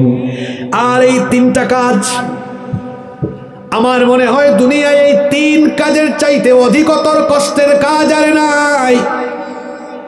এই 3টা কাজ এত কষ্ট, আপনারা তো পুরুষ মানুষ, আপনারা বুঝবেন না। মহিলা প্যান্ডেলে যত মা বোনেরা আছেন তারা হয়তো আমার কথা থেকে কিছু টাচ করবেন। হয়তো যারা মা হয়েছেন আজকের এই কথাগুলোর মাধ্যমে তাদের আবার পুরনো স্মৃতিগুলো মাথায় আসতে পারে। এই তিনটা কাজ মায়ের জন্য কত কষ্টের শুনেন। প্রথমটা হলো গর্ভধারণের যন্ত্রণা। এই গর্ভধারণের যন্ত্রণাটা কেমন হয় আল্লাহ কোরআনে কিভাবে বলেছেন শোনেন। কোরআনে কারীমের 46 নম্বর সূরা সূরাতুল আহকাফের 15 নম্বর আয়াতে আল্লাহ তাআলা বলছেন, ওয়াসাইনাল ইনসানা বিওয়ালিদাইহি ইহসানা হামালাতহু উম্মুহু কুরহান ওয়া ওয়াদাআতহু কুরহা ওয়া হামলুহু ওয়া ফিসালুহু 30 শাহরা। আল্লাহ তাআলা বলছেন আমি মানুষকে নির্দেশ দিচ্ছি তারা যেন তাদের পিতামাতার সাথে সদাচরণ করে, বিশেষ করে মায়ের কথা আল্লাহ বললেন। সেই মা তোমাকে অত্যধিক কষ্টের মাধ্যমে গর্ভধারণ করেছেন। আবার কোরআনে কারীমের 31 নম্বর সূরা লুকমানের 14 নম্বর আয়াতে আল্লাহ বলেছেন, হামালাতহু উম্মুহু ওয়াহানান আলা ওয়াহনিন ওয়া ফিসালুহু ফি আমাইন। এই রকম লোক যারা আছে 2 মিনিট সময় দিলাম, গেট আউট ফ্রম হিয়ার, বের হয়ে যান এখান থেকে। আর যারা আসছেন মোনাজাত পর্যন্ত থাকবেন, 15-16 মিনিট বসেন। এই ধরনের শ্রোতাদেরকে আমি দেখতে পারি না, এজন্য এদের সাথে আমি কঠিনভাবে কথা বলি। আমি এখানে শুরু করার পর থেকে কোরআনের বাইরে একটা কথা বলেছি। আমার একটা অভ্যাস হলো, আমি যেখানে যাই মানুষ 70-80 দিন কষ্ট করে মাহফিল করে, আমিও 70-80 ঘন্টা পড়ালেখা করে আসি, যেন আবুল তাবুল কথা না বলি। আমি যেদিন থেকে মাহফিলে এসেছি সেই দিন থেকে আজ পর্যন্ত, আজকে প্রায় 10-11 বছর ধরে কোনো দিন আমি আমার সামনে নোট ছাড়া আজ পর্যন্ত বক্তব্য রাখিনি। আমি যেটা বলবো পড়াশোনা করে এসে তারপর বলি। যা কথা হবে আল্লাহর কোরআন থেকে, রসুলের হাদিস থেকে। আমরা যখন খাবার খাই সবচেয়ে মজার অংশটা দেখবেন শেষে, এই জন্য মানুষ চেটেপুটে খায়। একটা আলোচনার মূল বার্তা থাকে আলোচনার শেষের দিকে, ওইটা যে নিয়ে যেতে পারে না ওর আলোচনায় থাকার কোনো, ওর থাকার চেয়ে না থাকাই ভালো। আল্লাহ বলছেন তার মা থাকে ওয়াহনান আলা ওয়াহনিন, কষ্টের পর কষ্ট সহ্য করে গর্ভধারণ করেছে। কি শব্দ চয়ন আল্লাহর! আমি যখন এই আয়াতটা পড়ে অবাক হয়ে যাই, আল্লাহ কেন ওয়াহনান আলা ওয়াহনিন বললেন, কষ্টের উপর কষ্ট। এই কথাটা আল্লাহ কেন বললেন? তার কারণ হলো পেটে সন্তান ধারণ করা এটা শুধু কষ্ট নয়, এটা কষ্টের উপরে যেন আরো বহু কষ্ট। আপনি পুরুষ মানুষ, আপনি বুঝবেন কেমনে? আবিয়াত্তারা এরা তো বুঝবেও না, এরা মিসকিন, এদের কোনো বউও নাই। কিন্তু বিবাহিত ভাইরা আমার সাথে একটু কথা বলেন, একটু রেসপন্স করেন। বিয়ে করার পরে আপনার বউ যখন প্রেগনেন্ট হয়, আপনি তো নাকে তেল দিয়া ঘুমান, আপনার বউ তো ঘুমাইতে পারে না। আপনি জিজ্ঞেস করেন কি ব্যাপার বউ ঘুমাও না কেন? উত্তর দেয় কেমনে ঘুমাবো, আমার পেটের ভেতরে তো আপনার সন্তানটা নড়াচড়া করে, যখনই একটু চোখ লাগে তখনই হাত দিয়ে পা দিয়ে এমন করে গুতা মারে, পা দিয়ে যখন একটু গুতা মারে কলিজাটা একেবারে ছিঁড়ে যাওয়ার মতো অবস্থা আমার হয়ে যায়। কি সাংঘাতিক কষ্ট! সামান্য একটু গ্যাস্ট্রিকের ব্যথা হলে, পেট ব্যথা হলে আপনি রাতে ঘুমাতে পারেন না। 1-2 ঘন্টার বেদনা, অ্যাপেন্ডিসাইজের বেদনা আপনার সহ্য হয় না। আর সন্তানকে পেটে নিয়ে মা 10টা মাস কত কষ্ট করেছে শুনেন। রাতের বেলা দুনিয়ার মানুষেরা আরাম করে ঘুমায়, কিন্তু গর্ভবতী মা ঘুমাতে পারে না। সন্তান যখন পেটের ভেতরে নড়াচড়া করে, হাত পা দিয়ে গুতাগুতি নড়াচড়া যখন আরম্ভ করে, মায়ের কলিজার মধ্যে তখন বেদনা আরম্ভ হয়ে যায়। মা ঘুমাতে পারে না, চিন্তা করে দেখুন তো, আমরা যখন আমাদের মায়ের পেটে ছিলাম, একটা রাতও আমাদের মাকে আমরা ঘুমাইতে দেই নাই। সারাটা রাত জেগে জেগে কেঁদে কেঁদে কেঁদে কেঁদে আমাদের মা বালিশটা ভিজিয়ে দিয়েছেন, কান্না করে করে সারাটা রাত কাটিয়েছেন, নির্ঘুম রাত কেটে গেল। সকালবেলা ঘুম থেকে উঠে আবার পরিশ্রম আরম্ভ করলেন, আমাদেরকে পেটে নিয়ে সাংসারিক কাজ আরম্ভ করলেন, রান্না বান্না করলেন, ঘরের সবাইকে খাওয়ানোর পরে এবার মা নিজে খাবার খেতে বসে গেলেন।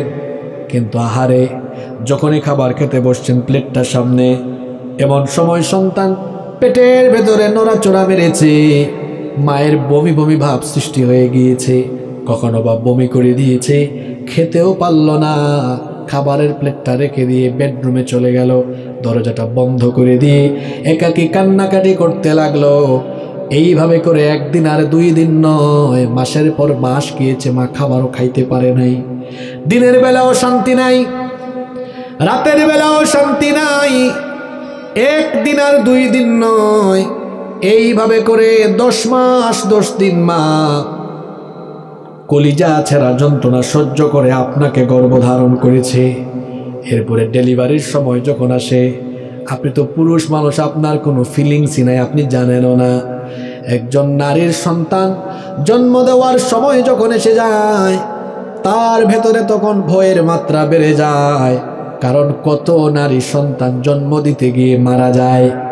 তখন মা নামাজের সাজদায় গিয়ে শুধু দোয়া করে, আল্লাহ 10 মাস ধরে যে সন্তানটাকে পেটে ধারণ করলাম, এই সন্তানটা সুস্থভাবে সুন্দরভাবে দুনিয়াতে আসুক, এটাই আমার সবচেয়ে বড় চাওয়া।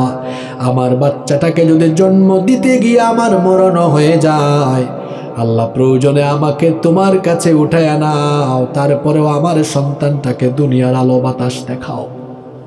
এই হলো সেই মা, যেই মা প্রসবের আগেই, ডেলিভারির আগেই স্বামীর থেকে বিদায় নেয়, এলাকার থেকে বিদায় নেয়, তার আত্মীয় স্বজন থেকে বিদায় নেয়, না জানি সন্তান জন্ম দিতে গিয়ে মরণ হয়ে যেতে পারে। হাসপাতালে যদি কখনো যান, লেবার রুম যেখানে ডেলিভারির কাজ হয়, যদি সেখানে কখনো আপনি গিয়ে থাকেন, তো আপনি জানেন সেখানে প্রতিটা চিৎকার আর আর্তনাদে কেমন। সেখানে সন্তান সম্ভবা নারীরা যারা থাকেন, এক একটা চিৎকারে যেন আকাশ আর জমিনটা ভারী হয়ে যায়। এত কষ্ট, সন্তান জন্ম দেওয়া এত কষ্ট, এত যন্ত্রণা। চিকিৎসা বিজ্ঞানীরা বলেছেন একজন মানুষ সর্বোচ্চ 20 থেকে 25 ইউনিট পর্যন্ত ব্যথা সইতে পারে, কিন্তু আমাদের প্রত্যেকের মা আমাদেরকে জন্ম দিতে গিয়ে 20 আর 25 নয়, 50 থেকে 55 ইউনিটের বেদনা সহ্য করেছে। আমি জানিও না 50-55 কেমন হয়। এই ক্ষুদ্র জীবনে আমি কয়েকবার পেটে ব্যথায় ভুগেছিলাম। মনে হয়েছে পেটে ব্যথার ফলে দুনিয়ার সব অশান্তি আমার ঘাড়ের মধ্যে চেপে বসেছে। এটা যদি পরিমাপ করা যেত, তাহলে হয়তো বুঝতে পারতাম ব্যথার পরিমাপটা কত ছিল। এই মাহফিল থেকে গত বছর আমি যখন গেলাম, আপনাদের এখানে মাহফিলে আসছিলাম, গত বছর আপনাদের মাহফিলের পরের দিনে আপনাদের পলাশবাড়িতে আমি অ্যাক্সিডেন্ট করলাম। আমার পায়ে ব্যথা পেয়েছিলাম, পরিমাপ করতে পারি নাই ব্যথাটা কেমন ছিল, কিন্তু চিকিৎসা বিজ্ঞান বলে মানুষ 20 বা 25 পর্যন্ত ব্যথা নিতে পারে, এর উপরে গেলে সে বাঁচতে পারে না। ধারণা করছি হয়তো এটা 20-এর নিচেই ছিল, যার কারণে তো বেঁচে আছি। কিন্তু আশ্চর্য কথা, আমাদের মা যখন আমাদেরকে জন্ম দিয়েছেন 20 আর 25 নয়, এর চেয়ে দ্বিগুণ 50 থেকে 55 পর্যন্ত তিনি ব্যথা সহ্য করেছেন। কি মারাত্মক বেদনা, কি মারাত্মক যন্ত্রণা। কিন্তু আশ্চর্য একটা ব্যাপার হলো, মা সন্তানকে জন্ম দেওয়ার পরে যখন সন্তানটা তার সামনে আনা হয়, মা যেন দুনিয়ার সব কষ্ট ভুলে যায়, 10 মাসের কষ্টটা ভুলে যায় সন্তানকে বুকের সাথে লাগানোর পরে। এরপরও আমাদের মায়ের কষ্ট শেষ হয় না।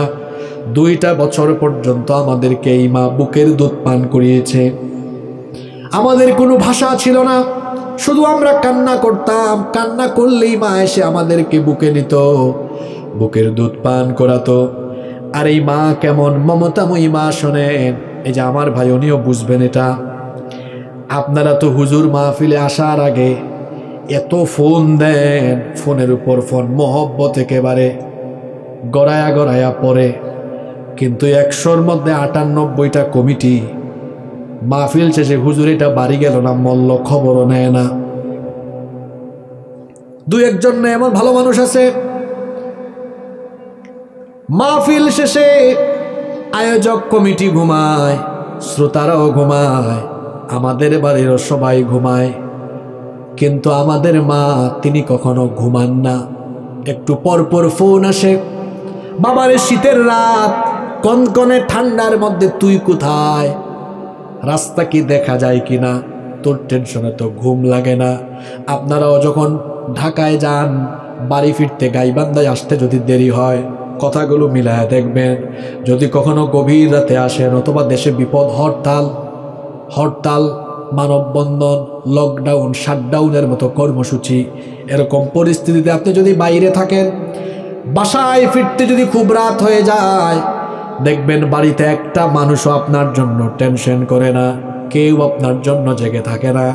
কিন্তু রাত 2টা হোক 3টা হোক, বাড়িতে এসে দেখবেন কনকনে ঠান্ডার মধ্যে এইভাবে করে কাচুমাচু হয়ে বাড়ির দরজার সামনে পাহারাদারের মতো আপনার মা তখনও দাঁড়ায় আছে। এইটা হলো মা, মমতাময়ী মা। জীবনের এমন কিছু গুরুত্বপূর্ণ ঘটনা আছে যা আপনার মনেও নাই, যা আপনার মেমোরিতে এখন নাই। আমরা বিবাহিত মানুষরা এটা বুঝি, আমরা তো দেখি আমাদের বউ কি করে বাচ্চাদের সাথে। আমরা পুরুষ মানুষ মেজাজ খিটখিটে হয়ে যায়। মাঝে মাঝে বাচ্চা যদি পেশাব করে দেয়, বিছানায় পেশাব করলে আপনি যে জায়গায় শুইবেন মেজাজ গরম হয় কি হয় না? কিন্তু মা তার উল্টা। দেখা যায় মা খাবার খেতে বসেছে, এমন সময় সন্তান পায়খানা করে দিয়েছে। পায়খানার মধ্যে সুগন্ধ না দুর্গন্ধ? এখানে যারা বিবাহিত আছেন কয়জন আছেন যে আপনি খাবার থেকে উঠে হাতটা ধুয়ে তারপরে আপনি বাচ্চার পায়খানা সাফ করেছেন? 100-র মধ্যে 1-2 জন হবে কিনা জানি না, কিন্তু মা হলেন তার সম্পূর্ণ। সবার নাকে গন্ধ লাগে, মায়ের নাকে গন্ধ লাগে না। এমনকি শীতের রাতে মা যখন বাচ্চাকে নিয়ে ঘুমায়, এই যুগে তো প্যাম্পাস বের হয়েছে, কিন্তু এখানে আমাদের যাদের বয়স 25-30 বছরের বেশি, আমাদের ছোটকাল গিয়েছে এবং সেই সময় প্যাম্পাস ছিল না, কাঁথা ব্যবহার করা হতো, রেক্সিন ব্যবহার করা হতো। সন্তান ঘুমিয়ে গিয়েছে, ঘুমানোর জায়গায় পেশাব করে ভিজিয়ে দিয়েছে। মা ঘুম থেকে উঠে দেখে রাত 12টা বাজে, এবার সাথে সাথে সাফ করে দিয়েছে। ডান পাশ ভিজানো, কোথায় শোয়াবে?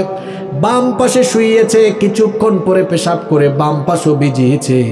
মা দেখলো ডান বাম 2 সাইডই ভিজা, কি আর করবে? মা তখন নিজে তার জায়গাটা ছেড়ে দিল সন্তানের জন্য।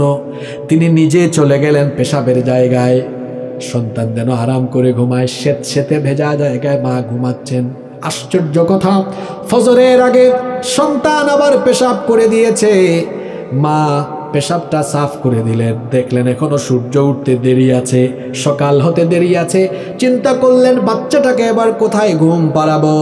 সেই মায়ের সাথে কেমনে বেয়াদবি করেন বলেন তো আমাকে? সেই মা তখন কি করেছে জানেন? সেই মা তখন পেশাব করা জায়গায় ঘুমিয়ে, আপনার যেন ঠান্ডা না লাগে, আপনার যেন আরাম লাগে, বাকি সময়টুকু মা তার বুকের উপরে আপনাকে আরাম করে ঘুম পাড়িয়েছে। এইভাবে করে আপনাকে আপনার মা বড় করে তুলেছে। অল্প একটু অসুস্থ হলে পরে এই মা সারাটা রাত জেগে থেকেছে, পাহারা দিয়েছে। আজকে দুঃখ লাগে কি জানেন? আপনারই ঘরে আপনার মাটা অসুস্থ, আপনি তার চিকিৎসা করান না। আজকে কষ্ট লাগে এটা। যেই মা আপনাকে কান্না করলেই এসে বুকের দুধ পান করিয়েছে, খাবার খাইয়েছে, আপনি সেই নাফরমান সন্তান। আপনি আপনার মাকে বুড়া বয়সে একটা দিন মুখে তুলে খাওয়ান না। আপনার যে বাপ আপনাকে আদর করে করে বড় করেছে, কয়জন যুবক আছে এখানে আমাকে বলতে পারবে যে হুজুর আমি প্রতিদিন রাতে আমার আব্বা আম্মাকে মাথা টিপে হাত পা টিপে ঘুম পাড়াইয়া তারপরে ঘুমাই? আপনার নামাজ রোজা হজ যাকাত ইসলামী আন্দোলন সব কিছু বরবাদ হয়ে যাবে যদি আব্বা আম্মাকে কষ্ট দিয়ে ফেলেন। এক সাহাবী এসে বলছেন আমাকে জিহাদে নিয়ে চলেন। রাসূল বললেন তোমার বাড়িতে কি তোমার মা আছে নাকি? হাল্লা কামিন উম্মেন, তোমার ঘরে কি মা আছে নাকি? তিনি বললেন হ্যাঁ। আল্লাহর নবী বললেন আমার সাথে জিহাদে যাওয়া লাগবে না, বাড়ি গিয়ে তোমার মায়ের খেদমত করো, কারণ তোমার মায়ের পায়ের তলায় আল্লাহ তার বেহেশত রেখে দিয়েছে। পিতা মাতা হলে সন্তানের জন্য সবচেয়ে বড় নেয়ামত। বিবাহিত ভাইয়েরা এখানে যারা আছেন, আপনার বাচ্চা আপনার ছেলেমেয়েরা 3টা বাজে কান্না করলে আপনি তো রাগ করেন না, কুলি নিয়ে আদর করে ঘুম পাড়ান। আপনার বউ সেও তার বাচ্চাকে ঘুম পাড়ায়। আপনার মেমোরি থেকে এটা আসে না আরে আমার বাপ মাও তো আমারে ঘুম পাড়াইছে, ওই সময় একটু বের হন না কেন? বাবার রুমে গিয়ে বলেন, মানুষ কিন্তু বুড়া হলে শরীরের মধ্যে অনেক সমস্যা দেখা দেয়, গিয়ে বলেন না কেন আব্বা আমি আপনারে ঘুম পাড়াই। কয়জন যুবক এখানে আছে আমি জানি না, যুবকদেরকে উদ্বুদ্ধ করার জন্য বলি আমার তো বাবা নাই, আমার মা আছে, আমি সুযোগ পেলে আমার মাকে কাছে পেলে আমি আমার মাকে ঘুম পাড়াই, হাত পা টিপে দেই। মা বলে বাবারে দরকার নাই চলে যাও, কিন্তু আমি বলি না ছোটবেলা তুমি আমাকে ঘুম পাড়িয়েছো, এখন আমার দায়িত্ব তোমাকে আমার ঘুম পাড়ানো। আব্বা আম্মাকে ঘুম পাড়াবেন, এটা হলো আপনার দায়িত্ব। ছোটবেলা তো আপনাকে আপনার বাবা মা ঘুম পাড়িয়েছে। কয়জন এমন আছেন বাবার মাথার পাশে গিয়ে বলেন আব্বা আপনার মাথাটা টিপে দিই, হাত পা টিপে দিয়ে আপনি ঘুমান। বাবা না করবে মা না করবে তারপরেও দেন। আপনার বাবা মা যখন আপনার এই সেবা যত্ন পেয়ে ঘুমাবে, মনে মনে আল্লাহকে বলবে আল্লাহ আমার এই ছেলে আমার এই মেয়ে আমাকে শান্তি করে দিয়েছে, দিলটাকে প্রশান্ত বানায় দিয়েছে, তার উপর আমি খুশি হয়েছি। আল্লাহ গো তুমিও তার উপর খুশি হয়ে যাও।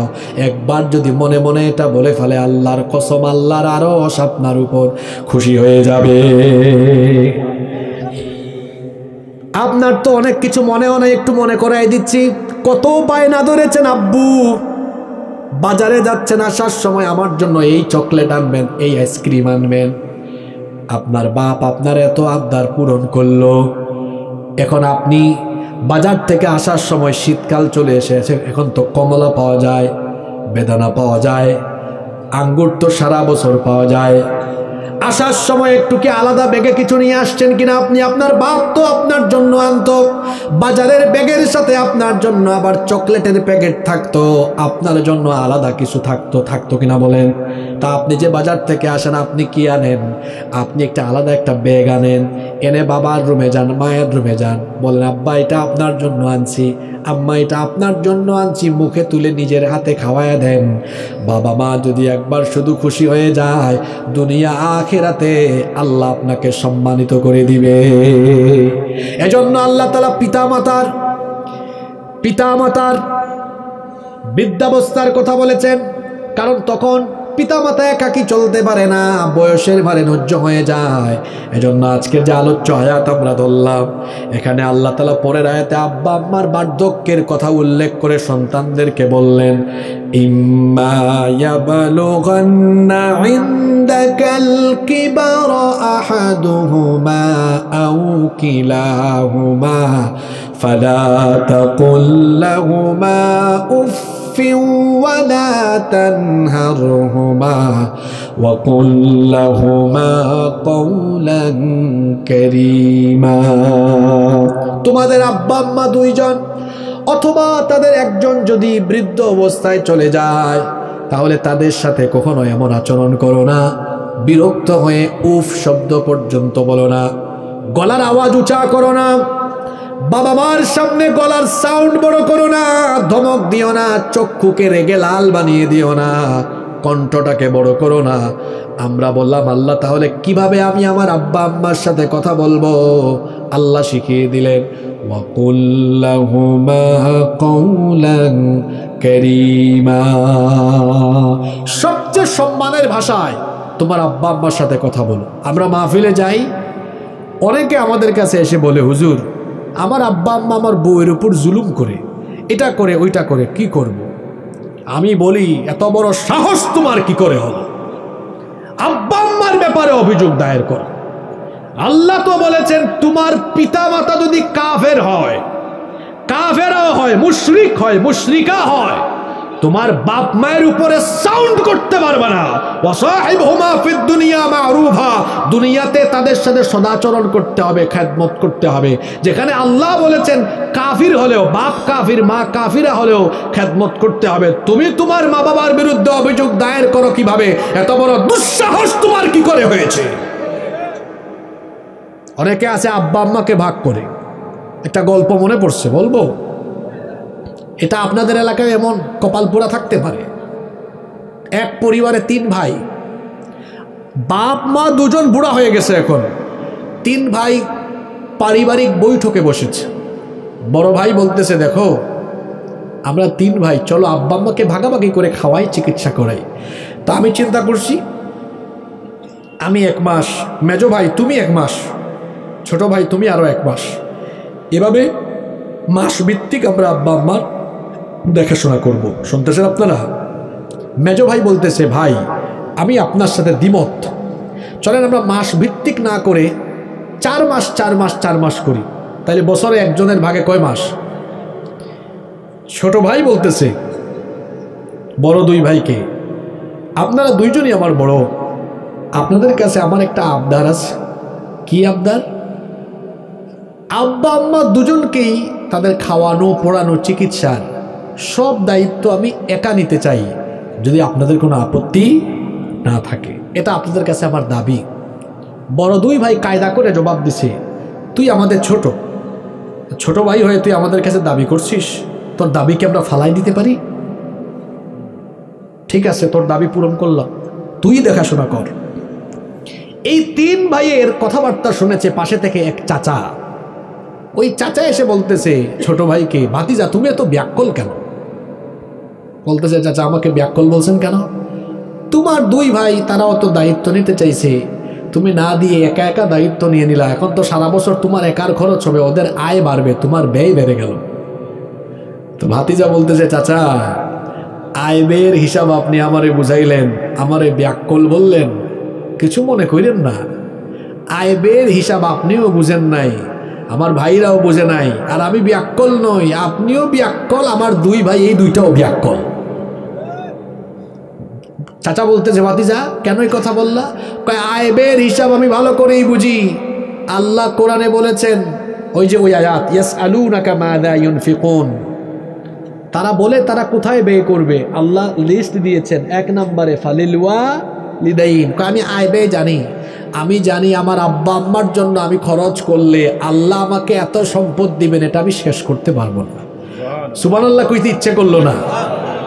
একটু আগে যেভাবে ঠিক ঠিক বললেন তো ফাটায় দিয়েছেন সব, এখন সুবহানাল্লাহ পড়তে পারেন না। আর আপনি আমাকে বলেছেন ব্যাককল, আমি ব্যাককল না, আমার 2 ভাই ব্যাককল। কারণ আমি জানি আমি যদি আমার বাবা মায়ের দায়িত্ব নিয়ে আমার আব্বা আম্মাকে খুশি করতে পারি, তাহলে আল্লাহ গোটা দুনিয়ার নেয়ামতকে আমার পায়ের তলায় ফেলাইয়া দিবেন। আব্বা আম্মাকে এরকম ভাগাভাগি করে এইরকম সুই গ্রামে নাই তো? জোরে বলেন আছে?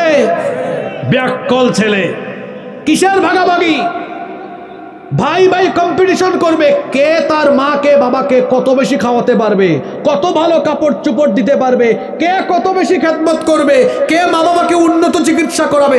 প্রতিযোগিতা আরম্ভ হবে, মা বাবাকে ভাগাভাগি করা যাবে না।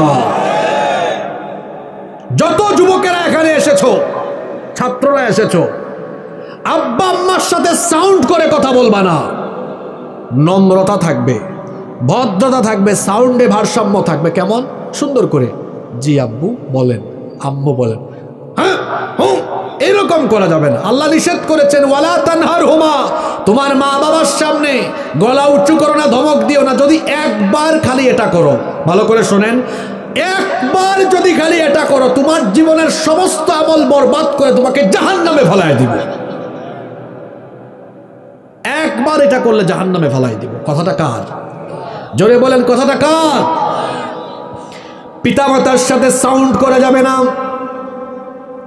আব্বা আম্মার খেদমত করেন, পিতা মাতার কষ্টের কথা আমরা কোনোদিন বলে বলে শেষ করতে পারবো? বাবা শুধু বাবা নয়, এক সৈনিক, খেটে যায় আজীবন সে তো দৈনিক। সংগ্রামী সে যে সংগ্রামী, খুব দামি সে যে খুব দামি। বাবা শুধু বাবা নয়, এক সৈনিক, খেটে যায় আজীবন সে তো দৈনিক। সংগ্রামী সে যে সংগ্রামী, খুব দামি সে যে খুব দামি। পৃথিবী ঘুরে ঘুরে দেখবেন আপনি, মায়ের মতো মমতা ভালোবাসা কোথাও পাওয়া যাবে? জোরে বলেন, পাওয়া যাবে? ঘুরে ঘুরে পৃথিবী দেখেছি, কত ভালোবাসা আমি পেয়েছি। তোমার সাথে নেই কারো তুলনা, মা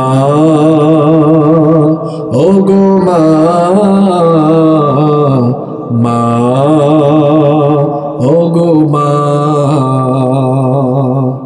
শত ঝড় জঞ্জায় আগলে রেখেছ মোরে বুকে, সারাটা জীবন ধরে পাহারা দিয়েছ চোখে চোখে। এতটাও সুখ হলে কত কেঁদেছ, এতটাও সুখ হলে কত কেঁদেছ। কত বেলা পেট ভরে খাওনি খানা, মা ও গো মা, মা ও গো মা। এ জীবন বিলিয়েও হবে না দুধের দাম শোধ।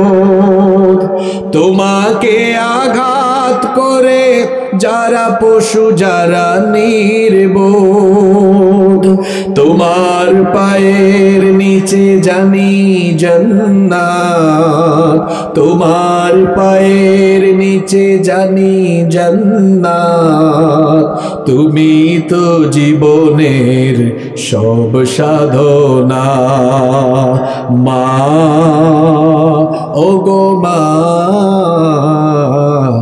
মা ও গো মা। মায়ের সাথে পৃথিবীর কারো তুলনা হয়? এই জন্য আব্বা আম্মাকে আঘাত করা যাবে না, কষ্ট দেওয়া যাবে না। কারণ আব্বা আম্মাকে কষ্ট দেওয়া মানে হলো আল্লাহ কষ্ট পেয়ে যাওয়া। আর আব্বা আম্মার সেবা যত্ন করে যদি আব্বা আম্মার দোয়া নিতে পারে। অনেকে আছে বলে হুজুর আমার জন্য দোয়া করবেন, হুজুরের কাছে দোয়া চাই, পীর সাহেবের কাছে দোয়া চাই, চাইতেই পারেন, অসুবিধা নাই।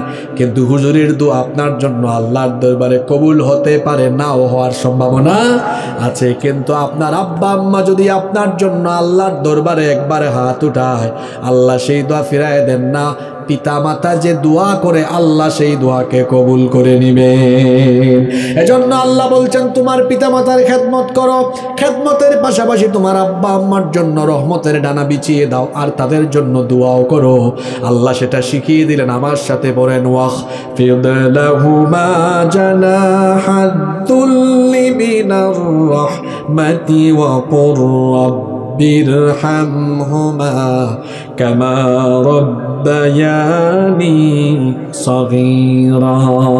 তোমাদের পিতামাতা দুজনের জন্য রহমতের ডানাকে উন্মুক্ত করে দাও, আর তাদের জন্য এই দোয়াটা করো। আল্লাহ নিজে এই দোয়াটা আমাদেরকে শিখিয়েছেন। একজনও চুপ থাকবেন না, আমার সাথে তিলাওয়াত করেন, পড়েন, রব্বিরহামহুমা কামা রাব্বায়ানি সগীরা।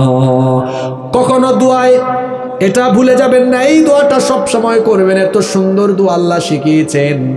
তুমি দোয়া করো বান্দা, হে আল্লাহ, হে রব, আমার পিতামাতা যেভাবে আমাকে রহমতের কুলে লালন পালন করেছে, স্নেহ মায়া মমতা দিয়েছে, তারা যেভাবে ছোটবেলায় আমাকে স্নেহ মমতা আর আদর ভালোবাসায় লালন পালন করেছে। মাবুদ গো, তুমিও আমার পিতা মাতাকে তোমার রহমতের কোলে প্রতিপালন করো। বলেন আমিন। এই আব্বা আম্মার খেদমত তোমরা কি করে করো? আল্লাহ শেষের আয়াতে বললেন, রব্বুকুম আ'লামু বিমা ফি নুফুসিকুম ইন তাকুনু সালিহিন ফাইন্নাহু কানা লিল আওয়াবিনা গফুরা। তোমাদের কার অন্তরে কি আছে সেটা তোমাদের রব ভালো করে জানেন। তোমরা তোমাদের পিতামাতার খেদমত মন থেকে হৃদয় দিয়ে করো কিনা এটা আল্লাহ ভালো করে জানেন। আল্লাহ বলছেন, তোমাদের মনের খবর তো আমি জানি। যদি তোমরা নেককার হয়ে যাও, দিনদার হয়ে যাও, সালেহিন হয়ে যাও, মনে রেখো তোমাদের রব তিনি হলেন এমন তওবা কবুলকারী এবং ক্ষমাশীল। পিতামাতার খেদমত যদি দিল দিয়ে মন থেকে অন্তর থেকে করো, সেটা যিনি জানবেন এবং এর জন্য যিনি প্রতিদান দিবেন, জোরে বলেন তিনি কে? আল্লাহর হক সবার উপরে। আল্লাহর হকের পরে মানুষের মধ্যে যার হক সব থেকে বেশি, তারা কারা? জোরে বলেন, তারা কারা? আব্বা আম্মাকে আঘাত দিয়ে কেউ যদি আল্লাহর কাছে মাফ চায়, কোনোদিন আল্লাহ তারে মাফ করবেন না। মাফ চাইতে হবে কার কাছে? আব্বা আম্মার কাছে। এজন্য আমি অনুরোধ করব, যাদের পিতামাতা জীবিত আছেন পা ধরে মাফ চান।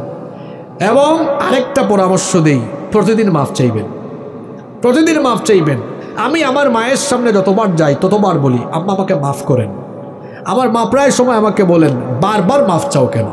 আমি বললাম, কোনো অসুবিধা নেই তো, কারণ আমি চাই আপনি সন্তুষ্ট নিয়ে দুনিয়া থেকে যান। আমার উপর যেন আপনার কোনো অসন্তুষ্টি না থাকে, কারণ এক জায়গায় তো আমি বাধা।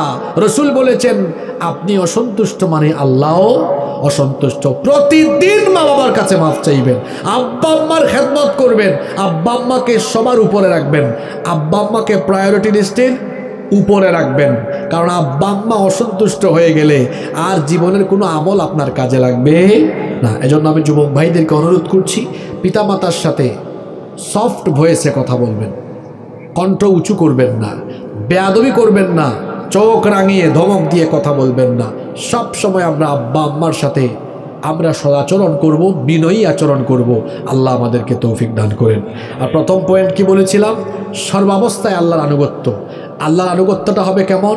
মরণের আগ পর্যন্ত আমার ব্যক্তি, পরিবার, সমাজ, রাষ্ট্রীয় জীবন, জীবনের সকল অঙ্গন আমি কোনো মানুষের তৈরি করা নীতি দিয়ে পরিচালনা করব না। আমার জীবনের সব কিছু পরিচালনা করব যার আইনে। জোরে বলেন তো তিনি কে? আল্লাহ এই কথাগুলো আমাদেরকে বোঝার তৌফিক দান করুন। সম্মানিত ভাইয়েরা, আপনাদের এলাকায় এই কালচারটা আছে আমি জানি, যে প্রধান বক্তা যখন আখেরি মোনাজাত করে, মোনাজাতের আগে অনেকেই দান খয়রাতে সামিল হয়, দানের নিয়তে অনেকে আসেন। মহিলা প্যান্ডেলে মা বোনেরাও আছেন। আমি ব্যবস্থাপনা কমিটিকে বলবো, সেখানে আপনারা ব্যাগ বা চাদর পাঠান। এখানেও তো ব্যাগ বা চাদর আগে দেওয়া হয়েছে। এখন মোনাজাতের আগে আপনারা কেউ বিশেষভাবে সামিল হতে চাইলে আমি আপনাদেরকে অনুরোধ করছি, আপনারা আমার হাতে দিবেন। আর সম্মানিত মেহমান যারা আমার ডানে বামে পিছনে বসেছেন, আপনাদের কাছে রিকোয়েস্ট থাকবে যে আপনারা সবাই আন্তরিকভাবে সামিল হবেন। প্রধান অতিথি আসেননি, কিন্তু তিনি তার ছোট ভাইকে পাঠিয়েছেন, ৫,০০০ টাকা দিয়েছেন। জি, আল্লাহ কবুল করেন, আমরা সবাই বলি আমিন। তারপরে ফাতেমা, আমাদের এক বোন ফাতেমা, তিনি ৫০০ টাকা দিয়েছেন, এটা রাখেন, আল্লাহ কবুল করেন।